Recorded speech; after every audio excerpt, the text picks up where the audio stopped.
Hello, welcome to my channel. இப்போ நான் carrot வச்சு ஒரு புட்டு செய்ய போகிறேன். வாங்க எப்படி செய்யலான்னு பார்க்கலாம். கேரட்டை நல்லா தோல் சீவிட்டு துருவி இந்த அளவுக்கு நான் எடுத்துகிட்டு வந்துட்டேன்.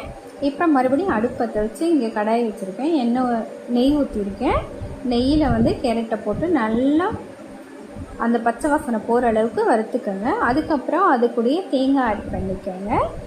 அப்புறம் முந்திரி, திராட்சை இதையும் ஆட் பண்ணிவிட்டு நல்லா அதையும் வணக்கி விட்டுக்கோங்க. இந்த அளவுக்கு வணங்கினதுக்கப்புறம் சர்க்கரை கொஞ்சமாக ஆட் பண்ணிக்கோங்க. அது கூடயே ஆட் பண்ணிவிட்டு மிக்ஸ் பண்ணி இறக்கி வச்சுருங்க.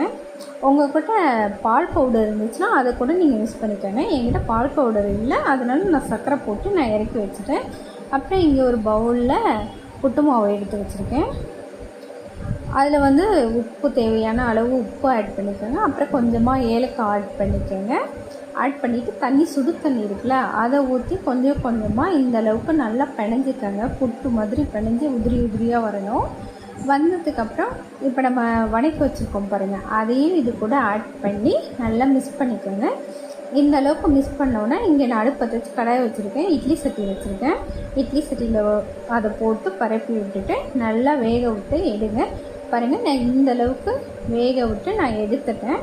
இப்போ அது மேலே சர்க்கரை வந்து நான் பொடிச்சு வச்சுருக்கேன். அதையும் நான் ஆட் பண்ணி நான் மிக்ஸ் பண்ணிடுவேன். அவ்வளோதான், மிக்ஸ் பண்ணி எடுத்துட்டேன். உங்கள்கிட்ட ஒரு வேளை பால் பவுடர் இருந்துச்சுன்னா நீங்கள் அதை போட்டு மிக்ஸ் பண்ணுங்கள். சர்க்கரைக்கு பதிலாக செமையாக இருக்கும். சாப்பிட்டு பார்க்க செம டேஸ்ட்டாக இருந்துச்சு.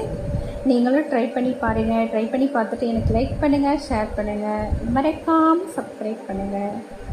Thank you guys.